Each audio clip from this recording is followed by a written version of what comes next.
Hello and welcome to the Sallie Tomato YouTube channel. I'm Kate, and here at Sallie Tomato we bring you tutorials that both educate and inspire. Our inspiration for this tutorial is how we can bring just a little bit of magic into our bag making. Today we're making our Houdini bag. This pouch pattern was inspired by the mind-bending magic of our local Wisconsin magician, Harry Houdini.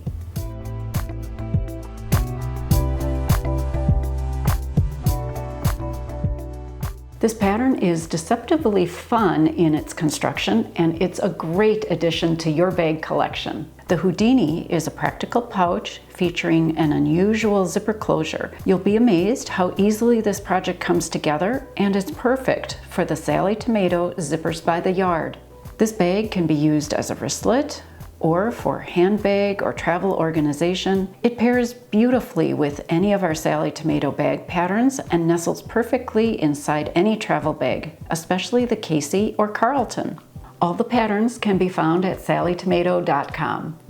The finished size for the full and for the mini, and some of the features are zipper top closure, wrist strap, versatile fabric options. The mini size is great for organizing in medium size bags and purses. Use the full size for organization in luggage and large tote bags. Before we get started, be sure to grab a pattern. See the description below this video and follow the link to access the pattern information. And use our retailer locator on our website to find a Sallie Tomato retailer near you. All the supplies you need are listed on the back of the pattern. This project is suitable for mesh, vinyl, cork, faux leather, and other non-woven fabrics. Once you decide on your fabrics, gather your pattern and supplies, then cut out all your pieces according to the pattern, and let's begin. You'll need main fabric. This is for piece A, and do follow your pattern instructions for the full and mini pouch sizes. Then you'll also need contrast fabric. This will be for the zipper trim, and again, you could use ribbon, and ribbon is a wonderful addition. It adds a bit of color. An option is to add accent fabric.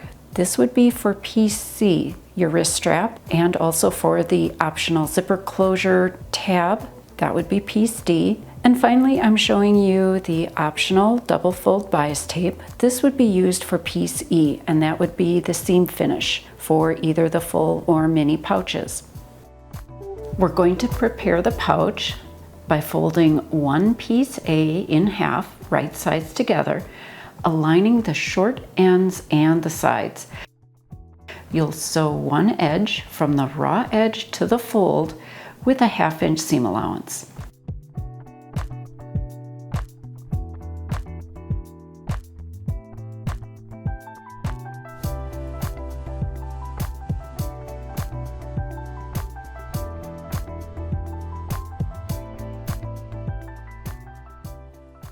Now, beginning from the top raw edge, press 2 inches of the seam open. An optional treatment for a neat, tidy edge is to encase each seam allowance with the double fold bias tape piece E.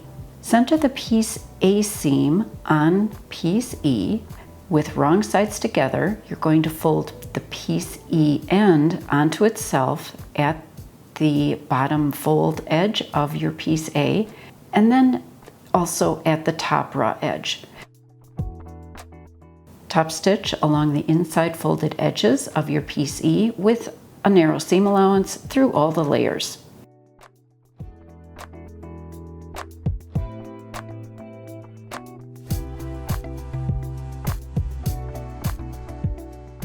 Or another quick option is to overlock or zigzag the raw edges together. All right, let's move on to attaching the zipper. You'll separate the zipper tape, removing the zipper pulls if you have zipper pulls on. And don't worry, with the Sallie Tomato zippers and zipper pulls, this is a very easy step. You'll set one zipper tape and one zipper pull aside for the second pouch. Press 2 inches of the seam open.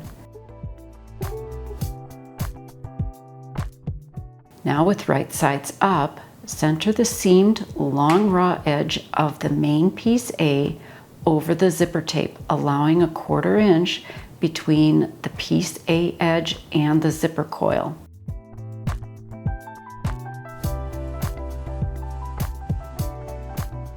Try using 1/4 inch wide basting tape along the edge of the zipper tape. You'll have an instant placement guide for your piece A.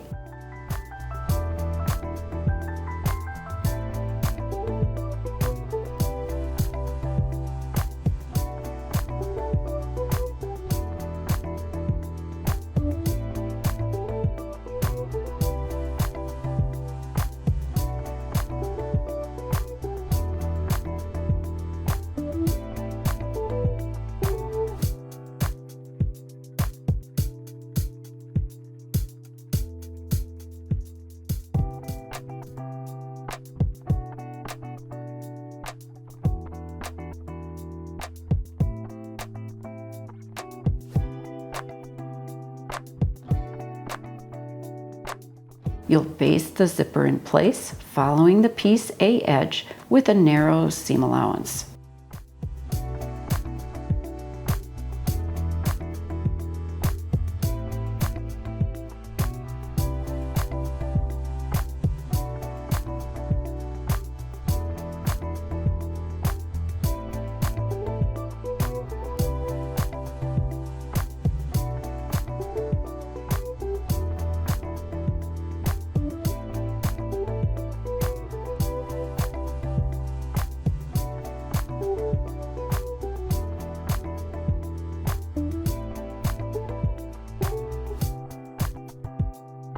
If you're using one length of trim, a longer length such as ribbon or a longer piece of contrast trim, you can skip this step. Join the contrast piece B zipper trim by placing the short ends right sides together, perpendicular to each other and overlapping the ends.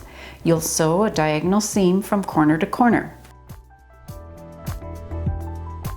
The pattern says to trim the excess seam allowance first, then press the seams open, and then top stitch along each side of the seam. I do find I prefer to press the seam open and then top stitch. That way I have a little extra of the seam allowance to keep everything nice and flat.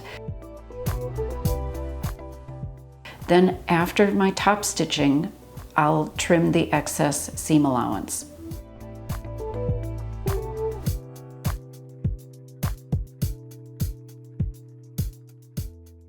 With right sides up, place the contrast piece B on your main pouch with the zipper attached, sandwiching the main fabric edge between the zipper tape and the piece B. That's your trim strip. It's very helpful to use basting tape or basting spray to hold this contrast piece B in place.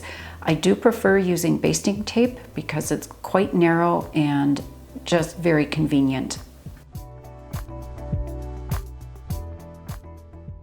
Position the top edge of piece B just down from the zipper coil, and you'll top stitch along both long edges with an 1/8 inch allowance.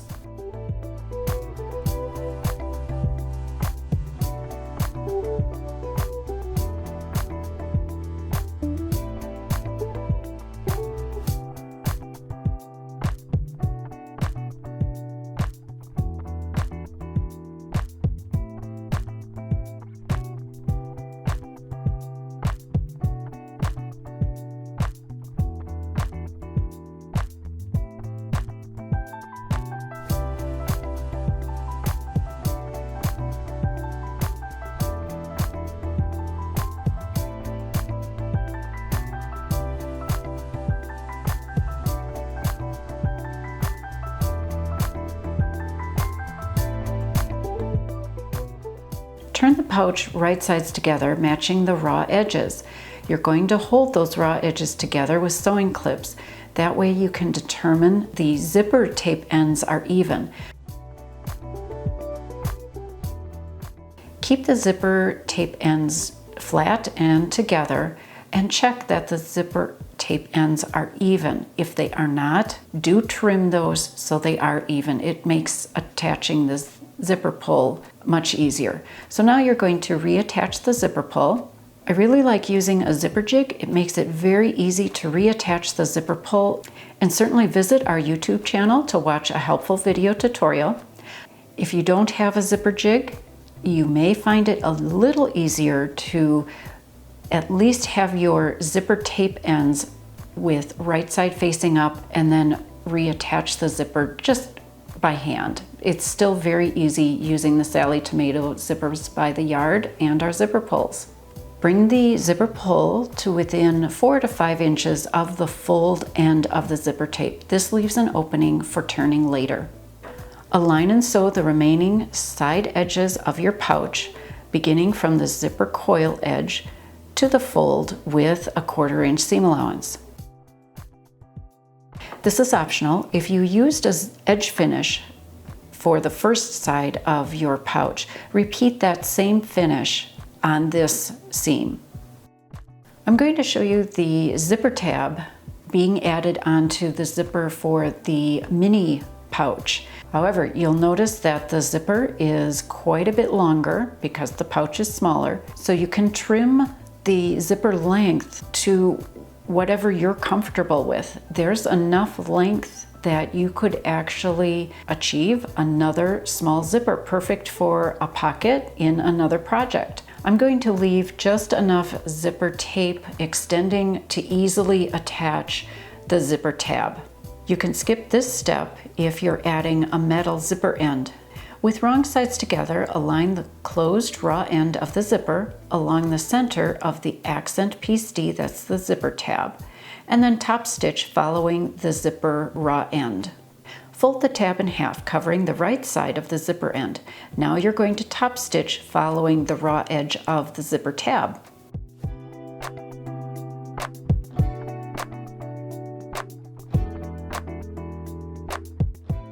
This is the option for installing the metal zipper end onto the closed raw end of the zipper.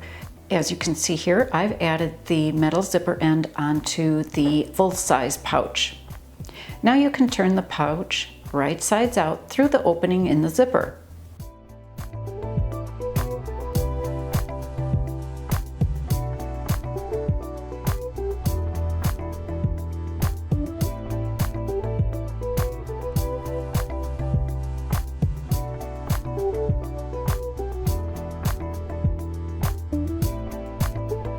Making the wrist strap is completely optional. First, start by threading the accent piece C strap end through the ring on your key fob hardware. Follow the same steps that you use to join the ends of the contrast piece B, your zipper trim. You're going to use that same process to join the ends of your piece C, the strap, creating a loop. Take a quick check that there is no twist in the loop before you start sewing.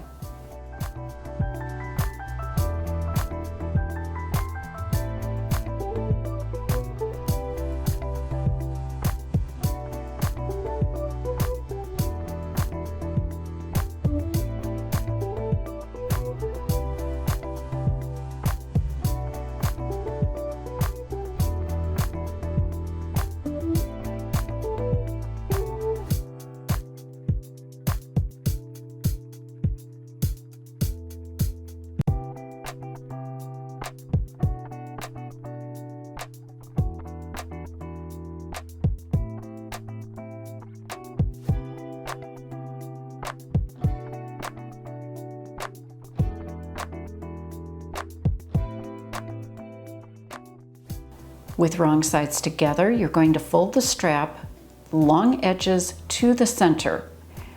You'll top stitch following the raw edges, sliding the hardware out of the way as you sew.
Once you have the wrist strap completed or the loop completed, you'll fold the strap at the hardware and then top stitch about 1 inch from your hardware.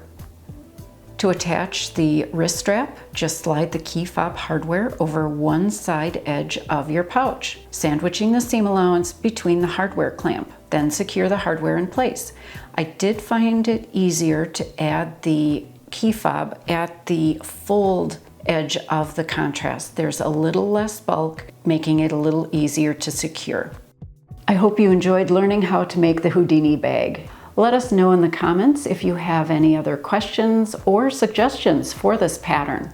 Please share and show off your photos of your completed project. We'd love to see your style. Use the hashtags Sallie Tomato and Houdini pouch on social media so we can see it. If you like this video, please give it a thumbs up and subscribe to our channel. That way you won't miss out on any future videos. Thanks for watching and sewing with me today. I hope you'll check out the rest of our pattern line for more creative projects. And until next time, have a great making day.